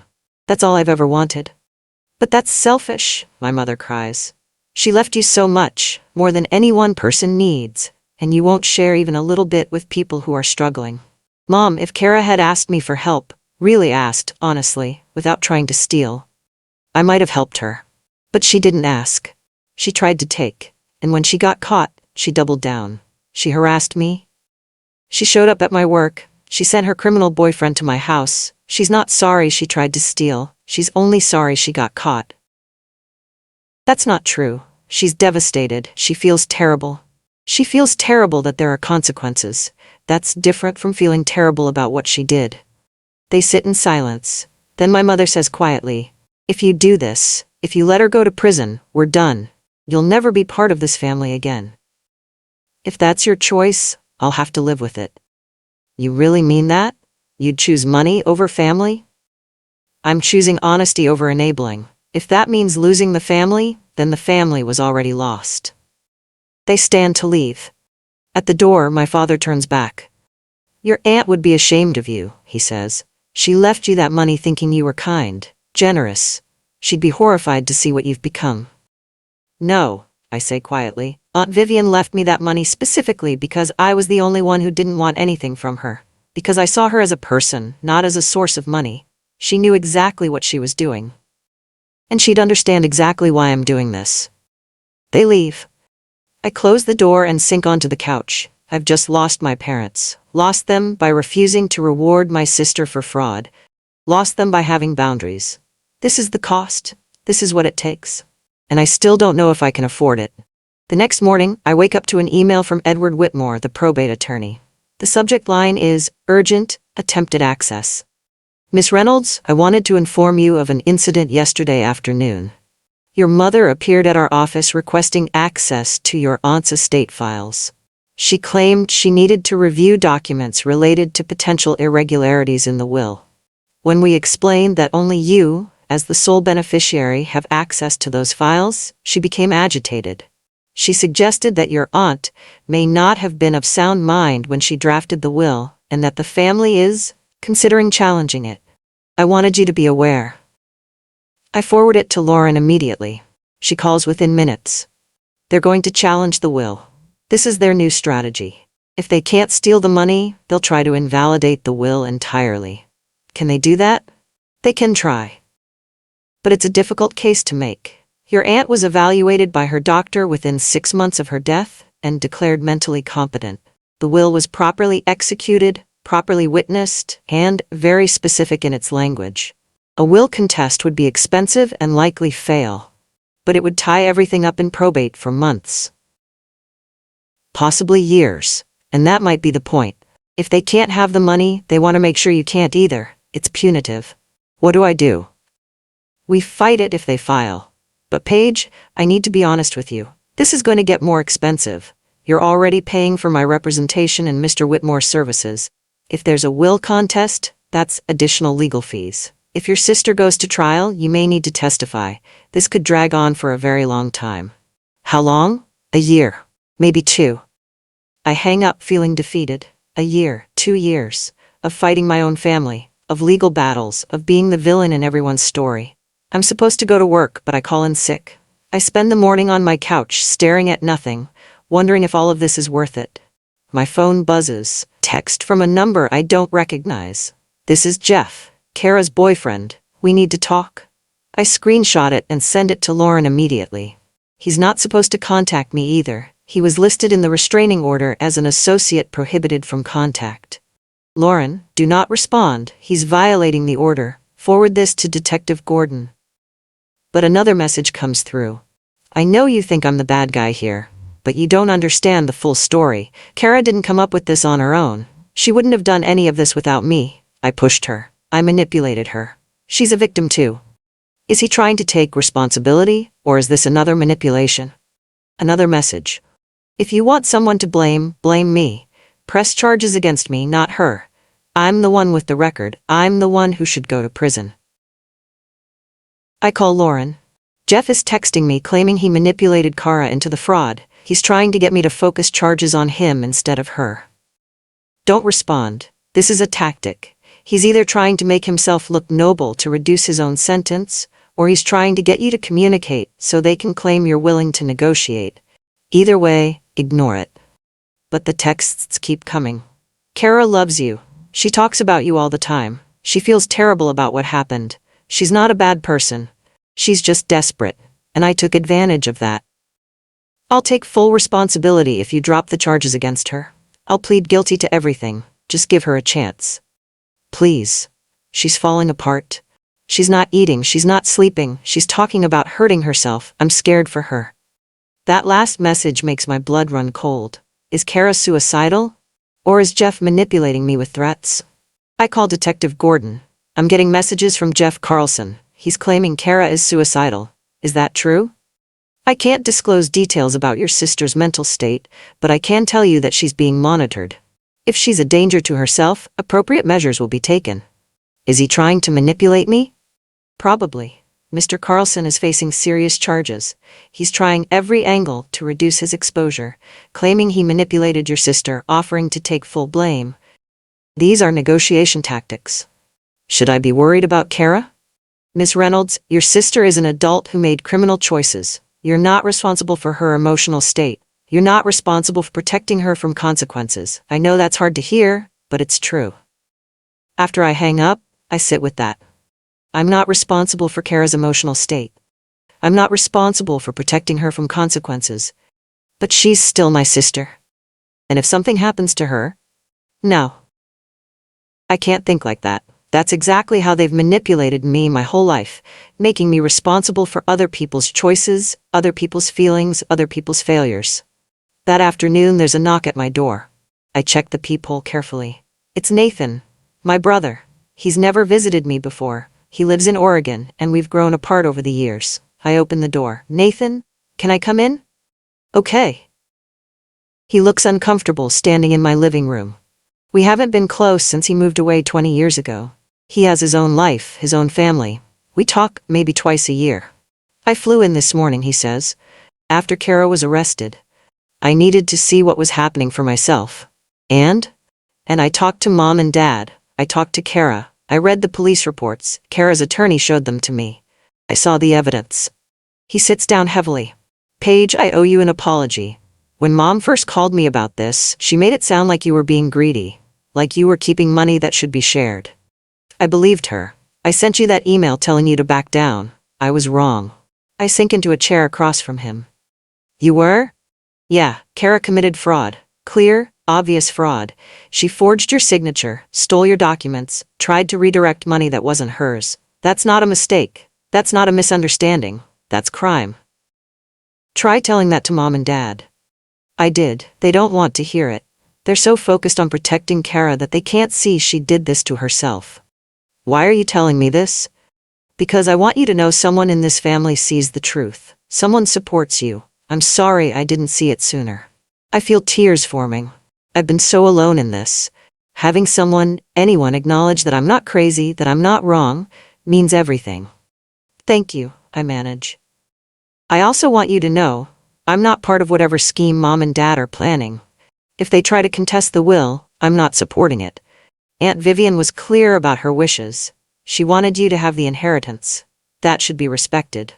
Mom and Dad might hate you too then. Then they'll have 2 kids they're mad at. He shrugs. I'm too old to care about being the favorite. We sit in silence for a moment. Then Nathan says, Can I ask you something, honestly? Okay. Why didn't you just give Kara some money? I mean, I get why you're pursuing charges now. She committed crimes. But before all this happened, why not just share it with her? Avoid all this mess? Because Aunt Vivian didn't leave it to her. She left it to me, specifically, intentionally. And I think if I'd just given Kara money, I'd be disrespecting Aunt Vivian's wishes. Even if it meant keeping peace in the family. The family didn't have peace. It had me pretending everything was fine while everyone used me. That's not peace. That's just comfortable dysfunction. He nods slowly. I get that. I left 20 years ago for similar reasons. Sometimes you have to choose yourself over the family. Do you regret it? Leaving? No, I built a good life in Oregon. But I do regret that I didn't stay in better touch with you. We were close when we were kids. We were. Maybe after all this settles we can fix that. I'd like that. He stays for another hour. We talk about his kids, his job, his life on the West Coast. It's the most normal conversation I've had in weeks. When he leaves, I feel a little less alone. That night, I get an email from Kara's attorney, Vernon Walsh. Miss Reynolds, I'm writing to inform you that my client has been placed on suicide watch. She's in crisis. The stress of the criminal charges, combined with the family conflict, has pushed her to a breaking point. I'm formally requesting that you reconsider pressing charges. Her mental health cannot withstand a prolonged legal battle. Please consider the humanitarian aspect of the situation. I forward it to Lauren. Her response: This is emotional blackmail. They're using mental health as a weapon to manipulate you into dropping charges. Don't fall for it. But I can't help wondering, what if it's real? What if Kara really is in crisis? What if something happens to her? I call Lauren. What if she's really suicidal? What if she hurts herself and it's because I pressed charges? Paige, listen to me carefully. If your sister is in crisis, she needs professional help. She needs therapy. She needs medical intervention. What she doesn't need is for you to drop charges against her. That wouldn't fix her mental health. It would just teach her that threatening suicide is an effective manipulation tactic. But if you drop charges every time someone threatens self-harm, you're not helping them. You're enabling them. You're teaching them that threats work. Your sister needs consequences and help, not rescue from consequences. I know she's right, but it doesn't make it easier. That night, I lie awake again, thoughts spiraling. My sister is on suicide watch. My parents hate me. My extended family thinks I'm a monster, and I'm paying thousands of dollars in legal fees to protect money I never asked for. I think about calling Detective Gordon and dropping everything, calling Lauren and stopping all legal action, calling my parents and apologizing. But then I remember that forged signature, the stolen passport, the systematic planning, the boyfriend with the criminal record, the fake documents, the harassment at my job. I remember all of it. And I know I can't back down. Not even if it costs me everything. 3 days later, I get a call from Detective Gordon. His voice is different, more serious. Miss Reynolds, we've completed our investigation into your sister and Mr. Carlson. I need to inform you of what we've found. Okay. The bank account your sister opened, there's been activity we didn't know about initially. They were using that account to receive money from other sources. Small deposits, different names. We believe Mr. Carlson was running a broader fraud operation and planned to use your inheritance as the big score. What kind of fraud operation? Credit card fraud, identity theft. We've identified at least 3 other victims. Your sister may not have known about all of it, but she was involved. The account was used for multiple illegal transactions. Oh my God. It gets worse. We pulled phone records. Mr. Carlson was in contact with your sister for 6 months before your aunt died. He knew about the potential inheritance. We believe he targeted your sister specifically because of it. You're saying he manipulated her from the beginning? It's possible, or they were working together. We're still determining that. But either way, this isn't just about your family dispute anymore. This is part of a larger criminal enterprise. I feel sick. 6 months before Aunt Vivian died. That means Kara was planning this while Aunt Vivian was still alive. While I was taking care of her. While I was making sure she had her medications and groceries and someone to talk to. What does this mean for the case? It means the charges are more serious. Federal prosecutors are getting involved. Your sister is looking at multiple federal charges, not just state charges. If convicted, she could serve significant time in federal prison. How significant? 5 to 10 years. Maybe more. I hang up and sit in stunned silence. Federal prison. 5 to 10 years. My sister, who I grew up with, who I shared a room with, who I protected from bullies and helped with homework, in federal prison. Because she tried to steal from me. I call Lauren and tell her the update. This actually helps your position, she says. It shows this wasn't just family drama. It was serious fraud, part of a criminal operation. No one can accuse you of overreacting now. My sister could go to prison for 10 years, Lauren. Your sister participated in a criminal fraud operation that victimized multiple people. She's facing the consequences of those choices. But, Paige, I need you to hear me. Your sister wasn't some innocent person who made one mistake. She was involved in ongoing fraud. She worked with a career criminal. She targeted you specifically because you had access to money. This wasn't an impulsive bad decision. This was calculated. I know she's right, but it doesn't make it hurt less. That afternoon, my mother shows up at my workplace. Again. Despite the restraining order prohibiting family members from coming to my work. Security calls me. Miss Reynolds, there's a woman in the lobby claiming to be your mother. She's refusing to leave. She says she needs to talk to you urgently. I call the police while walking to the lobby. Mom is there, looking disheveled. Her hair is messy. She's wearing sweatpants and a stained shirt. She's been crying. Mom, you're not supposed to be here. I don't care about the restraining order. My daughter's going to federal prison. Federal prison, Paige. Do you understand what that means? Lower your voice. You're at my workplace. I don't care. I don't care anymore. You've destroyed Kara's life. She's going to prison for 10 years because you couldn't share money. She's going to prison because she committed federal crimes. She wouldn't have done any of it if you'd just been generous, if you'd just shared what Vivian left you. This is your fault. No, Mom, this is Kara's fault. She made these choices, not me. Security approaches. Ma'am, you need to leave. The police are on their way. Good. Let them come. Let everyone see what this family has become. Let everyone see how my daughter sent her own sister to prison. The police arrive within minutes. 2 officers. They're professional, calm. Ma'am, you're in violation of a restraining order. We need you to leave immediately. I'm not leaving until my daughter agrees to drop the charges. Ma'am, that's not how this works. You need to leave, or you'll be arrested. My mother looks at me with pure hatred. You did this. You destroyed this family. I hope you can live with yourself. The officers escort her out. She's crying, screaming about how unfair it all is, how I'm heartless, how I've ruined everyone's lives. My coworkers are watching, whispering. I can see the judgment in their eyes. Nancy, my supervisor, takes me to her office. Paige, I'm so sorry you had to deal with that. I'm sorry she came here. She's not supposed to. There's a restraining order. I know, the police explained. But Paige, I need to be honest with you. This is affecting the workplace. Other employees are uncomfortable. Some clients have witnessed these incidents. I need you to take some time off. Paid leave, just until this situation stabilizes. Are you firing me? No, absolutely not.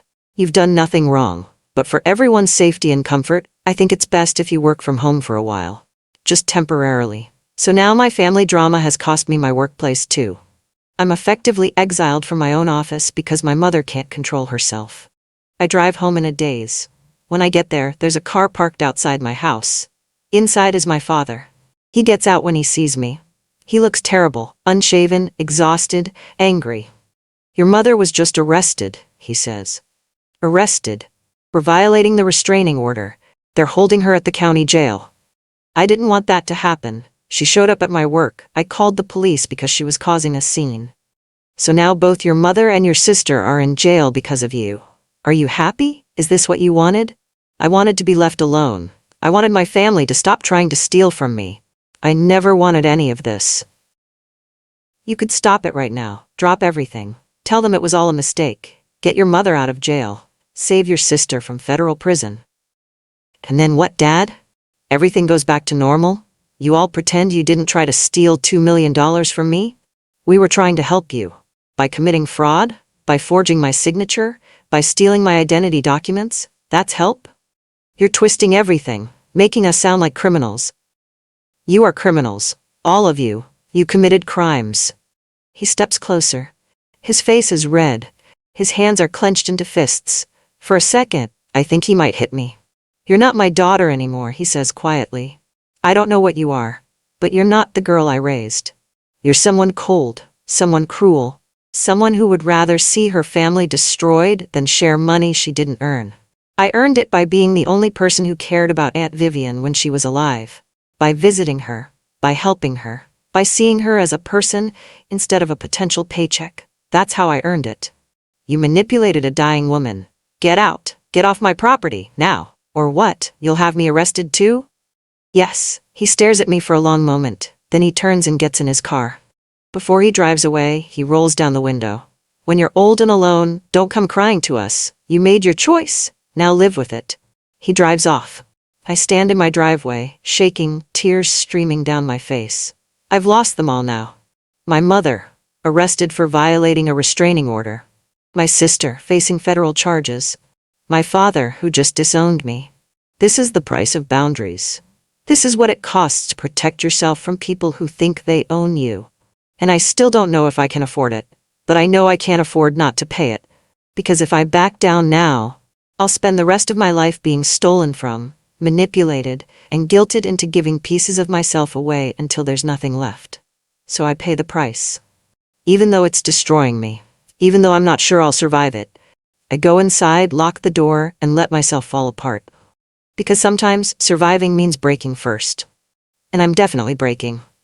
But I'm also still standing. And that has to be enough.